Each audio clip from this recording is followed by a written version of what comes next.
Hello, I'm Gary from Fireblade Software. In this video I wanted to show you some of the combat features in Abandoned Ship. The world in which the game is set is one full of conflict, so as you navigate the seas undertaking quests and events you'll eventually end up in battle. We'll start by moving the crew around the ship into the best positions. The crew are class-based, so doing this means we'll get a bonus.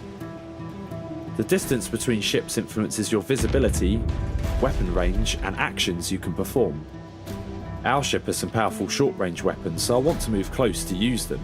If I aim at their masts, it could slow them down. One weapon that could help here is our mortar, as this version fires flaming ammunition. We've caused a fire on the enemy deck. If left alone, fires can spread, so their crew are scrambling to extinguish it. We've been hit by a weapon that causes hull cracks. These make the ship take on water, and if we take on too much, we'll sink. We can lower the water level by manning the pumps at the back of the ship. As captain, it's important you prioritise what to do and when. If you like, you can pause the game and issue commands before resuming the fight.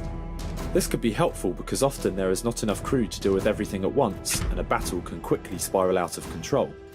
Ships are divided into sections. The lower the health, the worse that area will perform. Having damaged their mast section, we've caught up to them, allowing us to ram. Ramming causes hull damage and triggers a brace for impact test. Failing this test temporarily stuns crew by knocking them to the deck. Now we can pull away and launch the killing blow with our powerful short-range cannons.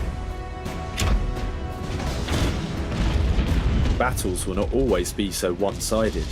Over the course of the game you'll be pushed to the limit, surviving on the edge, but triumphing against the odds will lie in your decisions as a captain.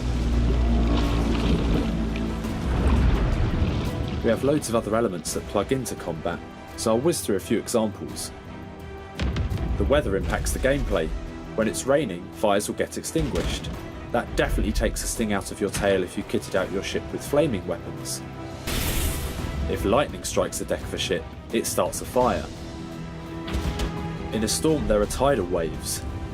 These knock everyone to the floor on both ships, and if you fail your brace test then crew could be swept overboard.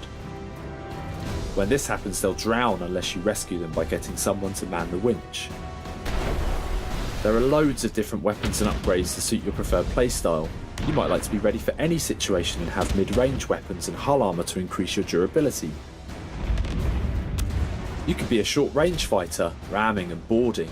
If you like to do this, then it will be worth investing in harpoons that stop the enemy from fleeing, plus hull spikes which cause extra damage when ramming. I like to go for an approach where I basically grief the enemy. By supplementing your ship with weapons that stun your opponent, you can really mess with their plans, stopping them from moving, reloading, repairing or healing. These weapons tend not to deal damage directly, but they just give the enemy something else to contend with. And as long as you're dictating the battle and the enemy reacting to you, your chances of victory are high. If you prefer to keep your distance and use long-range weapons, it's good to purchase an upgraded crow's nest so your visibility of the enemy is improved and you can snipe more effectively. Of course, when you fight in a foggy area, your visibility is massively affected. Where you fight can also have an effect on the battle. Combat in special Arctic maps means you could sustain hull damage from crashing into icebergs, although you can mitigate this by purchasing an icebreaker. I'm so excited to tell you about everything else in the game, and over the coming weeks we'll talk more about the exploration side, what happens if your ship sinks and you're stranded or in a lifeboat, and of course the big sea monster we teased in our announcement trailer. Thank you for watching and see you next time.